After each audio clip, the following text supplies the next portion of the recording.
사무엘상 21장 10절로 15절 말씀인데요. 제목은 사울이 죽인 자는 천천히요 다윗이 죽인 자는 만만이로다 라는 제목의 말씀입니다. 오늘 다윗은 놉 땅에 있는 제사장 아히멜렉에게 가서 그곳에 피하고 그날에 가드 왕 아기스에게 피하는 말씀이 기록되어져 있습니다. 다윗이 피한 것은 사울 왕을 두려워했기 때문이죠. 사울 왕이 다윗을 시기하고 질투하여 죽이려 합니다. 왜냐하면 골리앗과의 싸움에서 다윗이 이기고 이스라엘 온 군대가 승리하게 되는데 그 일로 인하여서 이스라엘 여인들이 노래하여 이르되 사울이 죽인 자는 천천히요 다윗이 죽인 자는 만만이로다 이렇게 노래하였기 때문에 그래요. 그래서 사울 왕은 두려워하고 이 일로 인하여 시기하고 질투하고 다윗을 자기의 대적, 정적으로 보고 다윗을 죽여 제거하려 합니다. 그래서 다윗이 수금을 탈 때에 창을 던져 죽이려 하고, 그리고 또 다윗이 수금을 탈 때에 단창을 던져 벽에 박아 죽이려 합니다. 그리고 또 사울이 군대를 보내서 다윗을 죽이려고 하니까 요나단이 그를 돕고 미갈이 그를 돕고, 그래서 사울의 딸인 미갈이 다윗을 도움으로 죽음의 위기를 면하게 되고, 사울의 아들인 요나단이 다윗을 사랑하되 자기 생명같이 사랑하여서 다윗을 도움으로 죽음의 위기를 면하게 되고, 그리고 나서 이제 사무엘에게로 갑니다. 라마 라요스에 있는 사무엘 선지자에 가서 그곳에 피하였다가 이제 오늘 말씀 보니까 이 놉 땅에 있는 제사장 아히멜렉에게 갔어요. 여러분, 이 놉 땅은 베냐민 지파에 속한 땅이거든요. 그곳에 피신하여 간 것이죠. 그런데 그때 마치 배가 고팠어요. 시장했어요. 그래서 떡 덩이가 있느냐, 뭐 5덩어리나 또 다른 것이 있느냐 라고 말하니까 아히멜렉 제사장이 말하기를 일반 떡은 없지만 진설병, 거룩한 떡은 있나이다 그랬어요. 여러분, 진설병 이꼬르 거룩한 떡인데, 이 진설병은 뭐냐, 여호와께 제사 드릴 때 떡을 항상 뜨거운 더운 떡을 만들어서 이렇게 올려드려요. 그리고 떡이 식으면 더운 떡을 올리고 식은 떡을 내옵니다. 그러니까 더운 떡을 드리고 물려낸 다시 나온 그 식은 떡, 그것이 있다는 거죠. 그러면서 그 진설병 거룩한 떡을 주는데 분열을 가까이 하지 아니하였다 하니까 주었죠. 그건 뭐냐면 진설병은 여호와께 드리는 거기 때문에 그 떡은 거룩한 떡이에요. 거룩하다는 것은 부정하면 안 되죠. 구별돼야 되죠. 정결해야 되잖아요. 더럽혀지면 안 된다는 것이잖아요. 그래서 이 진설병은 거룩한 떡이고 여호와께 드린 여호와의 것이기 때문에 아무나 누구나 진설병을 먹을 수가 없어요. 제사장들, 거룩하게 구별된 제사장들이 먹죠. 근데 오늘 보니까 다윗은 제사장이 아니잖아요. 그를 따르는 소년들도 제사장이 아니잖아요. 그러나 오늘 그들이 부정을 행하지 아니하고 거룩하게 구별됐음을 확인한 다음에 그들에게 진설병을 주어 먹게 합니다. 여러분, 여호와의 말씀은 진설병은 제사장들만 먹을 수 있잖아요. 구별된. 그런데 오늘 다윗과 그의 소년들이 먹었어요. 그것은 무엇입니까? 이들이 거룩하고 구별되었기 때문에 그들이 진설병을 먹어도 진설병을 부정하거나 더럽힐 수가 없는 거죠. 그리고 그뿐만 아니라 여러분, 다윗과 그에 따르는 소년들이 이제 도망하여 오니라고 아무것도 먹지 못해서 굶으면 죽잖아요. 육체의 생명을 잃어버리게 되잖아요. 우리가 안식일에 대한 말씀을 살폈는데, 안식일에 우리 주님이 이렇게 말하죠. 안식일에 선을 행하는 것과 악을 행하는 것, 어느 것이 옳으냐? 안식일에 생명을 살리는 것과 생명을 죽이는 것, 어느 것이 옳으냐? 안식일이 사람을 위해 있거니와 사람이 안식일을 위해 있는 것이 아니다. 안식일은 누구를 위해서 있는 거예요? 사람을 위해서 있는 거예요. 안식일은 거룩한 날, 구별된 날, 복된 날이잖아요. 그래서 안식일을 구별하셔서 거룩한 날이 되게 하시고 복된 날이 되어서 우리를 나를 거룩하게 하시고 거룩한 우리에게 복을 주시는 거예요. 여호와께서. 그리고 여호와께서 우리를 거룩하게 구별하시고 복을 주시면 우리는 어떻게 합니까? 그날은 거룩하게 구별된 날이고 그날 여호와께서 주는 복을 받는 날이에요. 그래서 안식일 쉬는 날이죠. 힘을 얻는 날입니다. 거룩한 날입니다. 복된 날입니다. 구별된 삶을 사는 날입니다. 복을 받는 날입니다. 그래서 우리가 안식일을 지키는데 신약성경에는 안식일인 주일을 지키는 거예요. 그래서 우리가 주일을 성수하고 주일절에 나와서 예배 드리는 것이 거룩하게 구별되는 삶을 사는 것이고 복을 받는 것입니다. 힘을 얻는 거예요. 우리가 육체적으로도 힘을 얻고 정신적으로도 힘을 얻고 영적으로도 힘을 얻어서 다시 이 세상을 살아갈 용기와 힘을 얻고 강하고 담대하게 이 세상에 나가서 믿음의 삶을 살면서 믿음으로 세상을 이기고 세상이 감당치 못할 믿음의 사람들이 되는 것입니다. 그래서 주일을 성수하는 것은 너무너무 중요해요.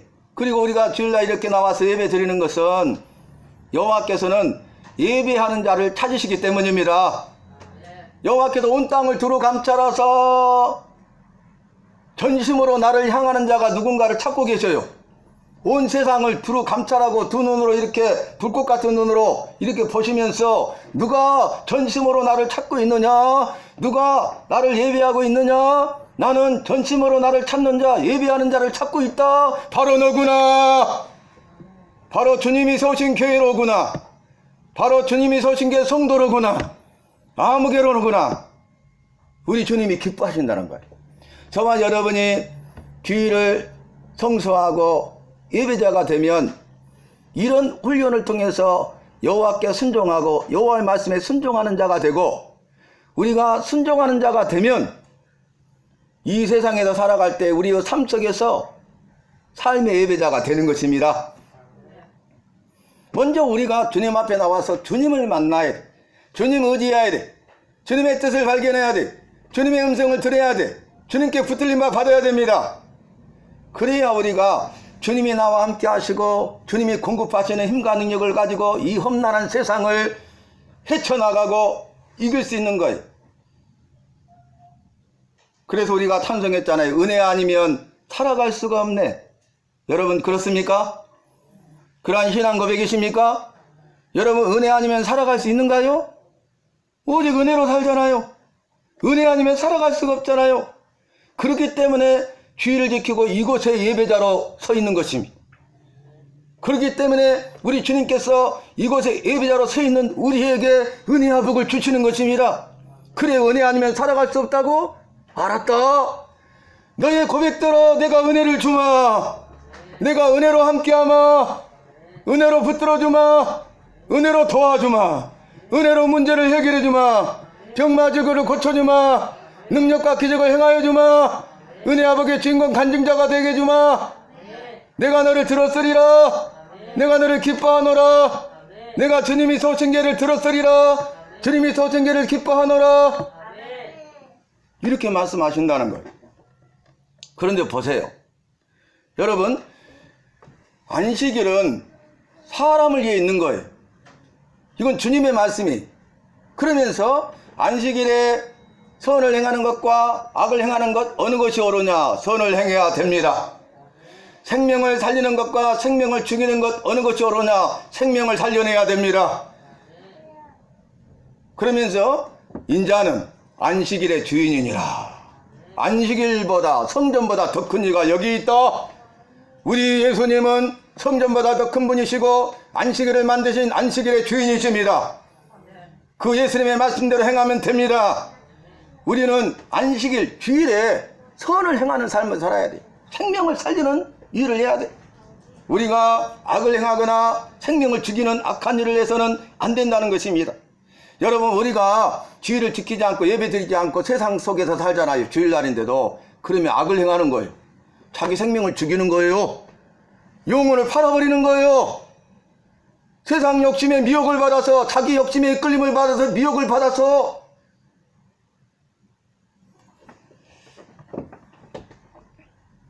이 종달새가 먹이를 찾아서 공중에서 이렇게 돌고 있는데요. 밑에 고양이가 보이는, 고양이가.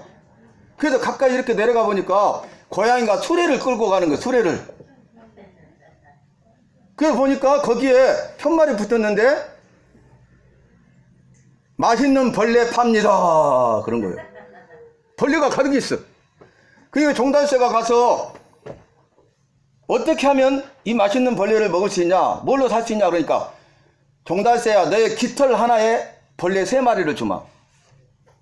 그러니까 어이 그까짓 거 깃털 하나 딱 뽑아주고 벌레 3마리를 맛있게 먹었어요. 너무 맛있는 거예요. 또 이렇게 하니까 또 깃털 하나를 뽑아주고 벌레를 맛있게 3마리를 먹었어요. 그렇게 하다 보니까 너무 맛있는 거죠. 먹이를 찾을 필요도 없죠. 일할 필요도 없죠. 깃털하고 바꾸면 되잖아요. 그래도 깃털 하나에 벌레 3마리, 깃털 하나에 벌레 3마리 이렇게 먹었는데요. 나중에는 이렇게 한 반틈 정도 깃털을 곳곳에 빼주다 보니까 날기가 힘들어. 깃털이 없으니까. 그래가지고 하늘을 날아다니는데 너무 힘들어가지고 잠시 쉬려고 내려와서 땅에. 그런데 고양이가 덮쳐버린 거예요. 평소 같으면 날아갈 수 있는데 퍼득거리는데 깃털이 반틈이 없기 때문에 뒤뚱뒤뚱 하다가 잡혀먹었어요. 욕심이 바로 이와 같은 거예요. 죄를 빼먹어도 되잖아요. 한 번 빠지면 큰일 나? 세상이 두 쪽 나? 그러다가 넘어지는 거예요. 세상과 타협해서는 안 돼요. 마귀는 우리를 미혹하고 유혹해서 세상과 타협하게 만들고, 그래서 욕심을 따라, 유혹을 따라, 유혹에 썩어질 구습을 따라 살게 하고, 그로 말미암아서 죄를 범하고 죄를 범하고, 그로 말미암아 넘어지게 하고 죽게 하고 망하게 하고 지옥 형벌로 우리를 이끌어 간다는 거예요. 오늘 보자. 그 다음에 뭐가 있냐면, 아히멜렉에게 이곳에 칼이나 창이 없나이까 이렇게 물어보니까, 네가 엘라 골짜기에서 죽인 골리앗의 칼이 보자기에 쌓여서 에봇 뒤에 있다. 그거라도 가져가려면 가져가라. 이보다 더 좋은 것이 없다 하면서 가져가냐라 그랬잖아요. 여러분, 칼이나 창은 없고 다윗이 엘라 골짜기에서 죽인 골리앗의 칼이 그곳에 보자기에 쌓여서 에봇 뒤에 보관되어 있었어요. 그건 뭐냐면은, 골리앗과 싸움에서 다윗이 이렇게 말합니다. 골리앗이 거인이잖아요. 장군이잖아요. 난공불락 완전 무장했잖아요. 퍼펙트. 허점이 없잖아요. 그리고 그 앞에는 방패를 든 소년들이 있었잖아요. 군대가. 그러니까 어떻게 골리앗을 이길 수 있겠어요? 전쟁터에 나간 사울과 온 이스라엘 군대가 놀라며 심히 두려워했어요. 40일 동안 나와서 여호와를 모욕하고 이스라엘 군대를 모욕하는데 누구 하나 나가서 싸울 사람이 없었어요. 그때 소년이었던 목동 다윗이 형들의 안부를 알고 오라는 아버지의 말씀에 따라서 아침에 일찍 일어나 양들을 양치는 자에게 맡기고 자기 일에 최선을 다하고 끝까지 성실하잖아요. 그리고 와서 보니까 여호와 이름을 모욕하고 있는 거예요. 그때 다윗이 나서서 다윗이 골리앗에게 말합니다. 너는 칼과 창과 당창으로 내게 오거니와 나는 네가 모욕하는 만군의 여호와의 이름으로, 네가 모욕하는 온 이스라엘 군대 이름으로 내게 가노라. 그러면서 싸우러 가는데 시내에서 매끄러운 돌 5개를 취해요. 물매를 가지고, 막대기를 가지고 물매와 그 5개의 물맷돌을 가지고 가서 물매를 던집니다. 던지는데 이마에 박혀버렸어요. 골리앗 장군의 이 투구 밑에 있는 이 허점, 명중 엎드러지니까 골리앗의 칼을 빼서 찔러 죽이고 머리를 댔어요. 이 전쟁에서 승리하고 돌아오니까 이스라엘 여자들이 사울이 죽인 자는 천천히요 다윗이 죽인 자는 만만히로다 노래했잖아요. 오늘 본문에도 그 말씀이 기록되어 있잖아요. 그런데 전쟁에서 승리한 다윗이 그 귀한 전리품을 기념품이 될 수도 있는데 그것을 감사함으로 여호와께 드린 것입니다. 여호와께 드려서 그것에 보관되어 있던 것이 여호와께 드렸던 것인데, 자기가 가장 위험할 때, 가장 필요할 때 돌아온 거예요. 할렐루야. 우리가 주님께 드리면 가장 위험할 때, 가장 도움이 필요할 때 여호와께서 그것을 우리에게 주시고 그것을 통해서 힘과 능력을 얻게 하실 줄로 믿습니다. 그래서 배고픔을 면하고 이 칼로 무장할 수 있었다는 거예요. 여러분, 우리가 말씀으로 사는 게 얼마나 중요한지 몰라요. 사울이 다윗을 죽이려 하고 다윗은 기름 부음을 받아서 이스라엘 왕으로 예선되었음에도 불구하고 고생 끝 행복 시작이 아니라 더 어렵고 힘든 상황에 들어가고 사울이 자기를 죽이려 하고 이제는 도피하고 도망자 신세가 된 거예요. 그래서 어떻게 합니까? 들에 가서 숨죠. 그 다음에 또 어떻게 합니까? 굴에 가서 숨습니다. 항무지에 가서 숨습니다. 수풀에 숨습니다. 10년 동안이나 사울을 피해서 가요. 사울이 자기를 죽이려 하니까 곳곳에 지금 피하잖아요. 그런데 이제는 이스라엘 전역에 숨을 곳이 없다는 거예요. 피할 곳이 없다는 거예요. 그래서 가드 왕 아기스에게 가니라, 오늘 본문이. 정말 이 상황 가운데, 이 비참한 상황 가운데 탄식하거나 원망하고 불평불만 해도 누가 말할 수는 없잖아요. 여호와여, 이스라엘 왕으로 나를 세우셨는데 이게 뭡니까? 왕이 아니라 내 목숨을 부지하기도 힘듭니다. 도망자 신세가 됐습니다. 이스라엘 왕이 되기는커녕 이스라엘에 있을 곳이 없어서 숨을 곳이 없어서 내 생명을 지키고 보호하기 위해서 가드로 갈 수밖에 없지 않습니까? 이럴 수 있잖아요.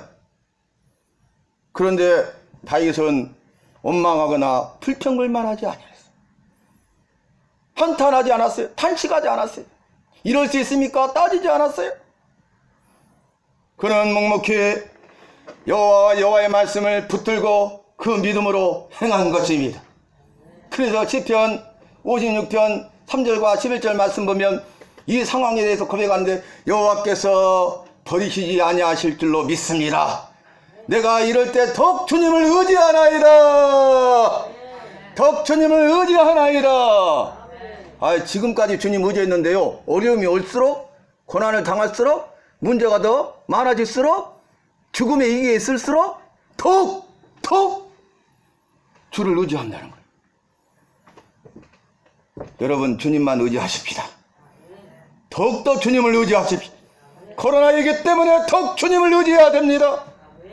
마지막 때이기 때문에 더욱 주님을 의지해야 됩니다. 여러가지 모든 상황 속에서 우리 주님을 의지해야 됩니다. 고난이 있기 때문에, 질병이 있기 때문에, 문제가 있기 때문에, 가정과 자녀와 생업에 어려움이 있기 때문에, 원치 않은 일을, 억울한 일을 당했기 때문에 주님 의지해야 되는 거예요. 주님 의지합시다. 주님 의지하십니까? 주만 의지합니다. 아무 일을 만나도 더욱 의지합니다. 이렇게 고백해요. 아무 일을 만나도 더욱 주님 의지합니다. 주님 의지합니다. 주님만 나의 기쁨이고, 주님만 나의 소망이고, 주님만 나의 생명이기 때문에 이런 일을 당할 때, 아무 일을 만나도 모든 상황 속에서 주님만 의지합니다. 주님만 의지합니다. 주님을 의지하는 자를 버리지 아니하시고 인도하시니라. 약속이죠. 주님이 나를 버리지 않아. 이럴 때일수록 나를 버리지 않기 때문에 주님만 의지하면 주님을 의지하는 자를 버리지 아니하시고 주님께서 인도해 주신다는 거예요. 책임져 주신다는 거예요. 그리고 나서 가드 왕에게 갔는데 가드의 신하들이 뭐라고 합니까? 아기스 왕의 신하들이 이렇게 말해요. 이는 이스라엘 왕이 아닙니까? 그 여자들이 노래하기를 사울이 죽인 자는 천천히요, 다윗이 죽인 자는 만만이라고 그랬잖아요. 사울이 블레셋 우리를 죽인 자보다 다윗이 우리를 얼마나 많이 원수 대적 아닙니까? 죽여야 됩니다, 그 말이잖아요.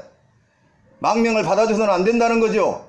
그러니까 그 말을 듣고 다윗이 아기스 왕을 심히 두려워하게 된 거예요. 아, 이제 죽게 생겼구나. 망명하려다가 죽게 생겼구나. 그래서 어떻게 합니까? 미치광이 행세를 해요. 그러면서 대문을 막 그적거려 막. 그리고 침을 쐬면 막 질질 흘리면서 이렇게 하는 거야, 미치광이 행세를. 그러니까 미치광이가 없어도 미치광이를 데려왔느냐?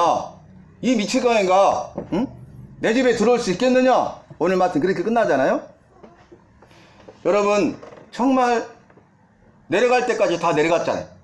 그죠? 이제 이런 신세까지 다 됐어. 그런데 보세요. 원망하지 아니하고 더욱 주님 의지한다고 고백했잖아요. 그랬더니 이제 문제가 해결되는 거예요. 지금까지 문제 가운데 있었는데 왕이 된다고 기름 받은 이후로 더 많은 문제가 생기고, 그래서 뭐라고 합니까? 죽음과 나 사이는 한 걸음뿐이다. 다시 그랬어요. 한 걸음만 옮기면 죽는 거예요.